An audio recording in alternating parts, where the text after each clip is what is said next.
Hello everyone, my name is Shelby and this is the series where I reveal what is inside these mystery pottery molds I found on Gumtree. Welcome to mold 46. This one was picked out on the Instagram stories as well.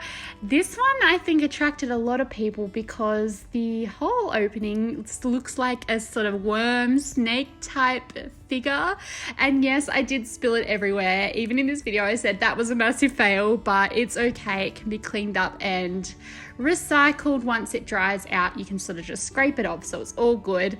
I'd already scraped it off and tipped out the excess. It took a little while to get it to come out, but once I got it going, it sort of dripped out like a dripping tap. And then when I tip it out, I leave it on a sieve, and I never show this because it's in the dark corner of my studio, so I leave it on the sieve to drip out back into a recycle bucket. So whilst it was upside down, I poured the other side up because it had 3 tiny little holes on the other side. So now that it's set, I am fiddling with this mold to get it to come apart, and it was actually really tricky. It really struggled, but I gave it a wriggle and jiggle and it finally just let go and came apart to reveal 3 gorgeous little puppies. So it sort of happened really quickly. I didn't get a really good shot of them sitting in the mold this time because the way the mold is designed, their faces sort of get stuck in there. So I couldn't really show you until I actually pulled them out. This mold was really dirty, so I gave it a quick little wash out, and as soon as I gave it a wash out, you could see a lot more of the detail of those puppies coming to life. And the 3 little parts were little legs that I needed to attach. So I trim off the excess, which is always really satisfying, and here is what I mean by the heads being sort of stuck in there. So I couldn't do a really satisfying reveal of showing the fronts of the puppies because they just were really wedged in there. They were so protruding into that other half that it was really tricky. Even though these were ready, they were just really difficult to get out. So these puppies are not complete, so I need to add a leg part onto each puppy. And I'm going to share a personal opinion about molds like this. Is I prefer molds that are a complete piece. Because I'm so busy in the studio and it's just me, sometimes I get sidetracked with another project, and if I let the mold set for too long when it's a 2-piece mold, the pieces can dry out before I get a chance to attach them. Whereas if it's a mold that doesn't necessarily matter if it goes too leather hard, it doesn't impact the piece. But when that's just personal preference, just because I am a sidetrack artist. I literally it's almost like a flaw, but it's a good thing at the same time, is that I get so motivated and inspired and in the flow with certain projects that I completely lose track of time sometimes and forget all about another thing that I'm doing. And I mean, it's a really good thing, but it's also a flaw in regards to clay. If it dries out too quickly, I often lose pieces because I've forgotten that I needed to do something to them before they dried out. So that's why I personal preference don't like the pieces where I have to attach things to it. I popped those ones into the bisque and there is no evidence of cracking or any sort of hairline indication that they were separate pieces. I actually couldn't remember which leg was the attachment on most of them, so I was pretty proud of that. I think underneath I could have cleaned up the little holes a little bit more, but I guess I was just not thinking that far ahead and just wanted to get them through the kiln for the week mold reveal. So acrylic paint onto the bisque like I did last week. I wasn't going to do acrylic paint again, but personal circumstances impacted my week this week because I didn't have a car due to it being stolen, which absolutely sucked. My voice is joyous solely because I'm passionate about this, but it was really not fun. It's really not a fun thing to go through. So I was really stressed for the first couple of days this week and really missed my boat to glaze and like underglaze these, glaze them and get them through the kiln firings. So I had to opt for the acrylic paint, which was lucky that I had some so that I could finish this week's mold reveal.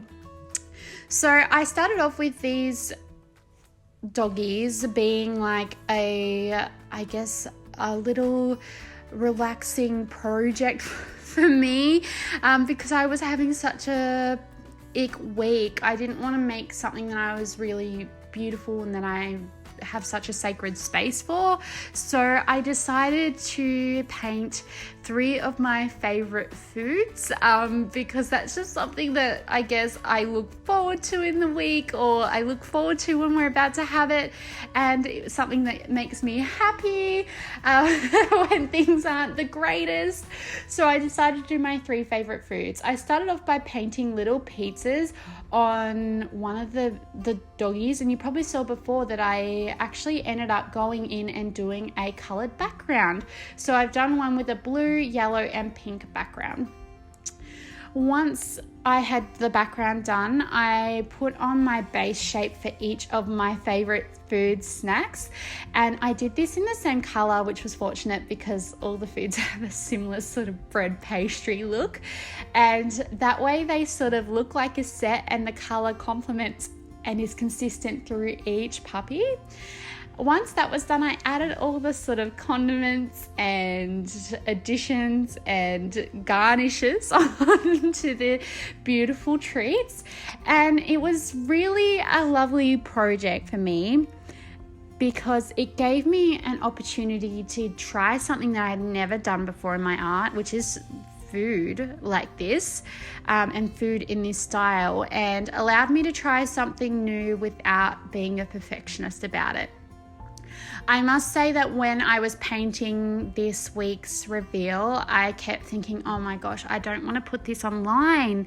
This is like not perfect. Like, I always work so hard for perfectionism. It's one of the things that I pride myself on with my work, is that I want everything to be exactly how I envisioned it. And this piece, I just kept running into, I guess, errors because I've never painted certain shapes before or certain styles, and didn't trust the process as much because I wasn't used to the same sort of, I guess, like technique and way of painting something. It was an unfamiliar, which made me uncomfortable.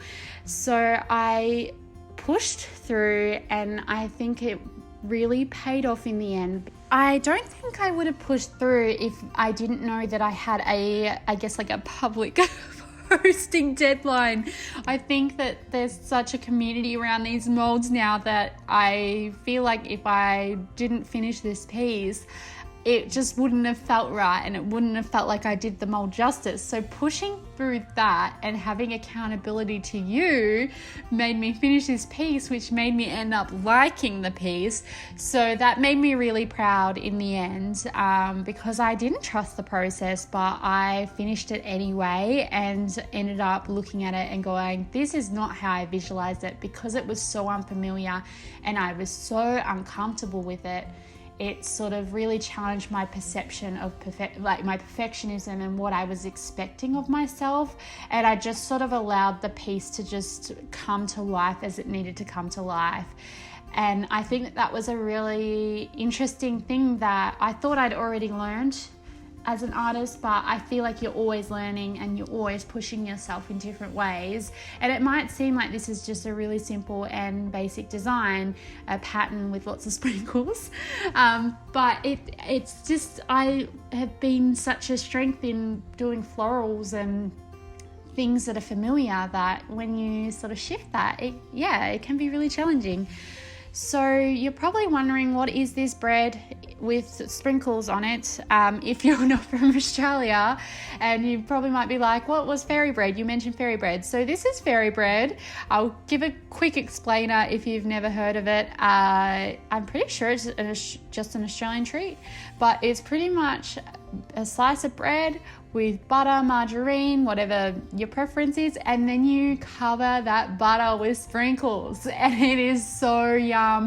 You can use 100,000 sprinkles, practically the same thing, whatever your preference, and then it's like a sweet treat. And you usually cut the bread, so your square piece of bread, you usually cut it into 4 little triangles, and it's so yummy. I might get some people being like, I cut it into rectangles. Well, triangles is the way, I'm telling you, it's the best. So once all the snacks were done, I added the finishing touches, which was the eyes and the nose. I think that if I didn't do this in acrylic paint, I would have liked to try some glazes on these just to see how they sit in the crevices and maybe do some antiquing. My partner saw the 3 dogs and said I should turn them into our 3 dogs, because we have 3 dogs, and do one each, but our breeds are all different, and I just don't think it would have connected, because we've got our roommate's dog here, which is a boxer. We've got a greyhound staghound cross breed thing. I call her a thing because we don't even know what she is. And then we've got a border collie cross staffy, so they're all very different looking compared to these dogs. But these dogs, when I was looking at them, they kind of remind me of Clifford the dog, or there was another one, Blue's Clues. They reminded me of both those, especially when I painted the blue one. I was like, this reminds me of Blue's Clues, which I think is like coming back from what I've seen on social media. I don't know, don't quote me on that, but it reminded me of both those dogs, and I was like, I missed an opportunity there. But this reflection always happens when I'm just about finished. I'm just about finished and I go, oh, I should have done Clifford the dog. Oh gosh, I need to finish them and maybe just like give myself time so that I can then, do them again in time for the reveal of the ideas I have. But it allows another series of the finished results, I guess, to revisit them. So we're finished. We're finished with our acrylic paints. It's not a massive transformation with acrylic paints because you sort of see it build up, which is not as satisfying as going through the kiln. But I am very proud of these. They were not how I expected this week to reveal to look at all. This is not how I imagined their week to end, but I'm very, very proud of my names. So we've got Donut Doggy, Pizza Puppy, and Fairy Fred Fido. Not very creative, but I was proud of the names. But yeah, I'm really impressed with these. They're so different to what I usually do. What do you think of this week's reveal? Which one's your favourite, and how would you have painted them if you got to paint them? Let me know in the comments. Make sure to like, subscribe, do all the things, follow, whatever floats your boat. And thank you so much for watching. Here's your sneak peek for next week.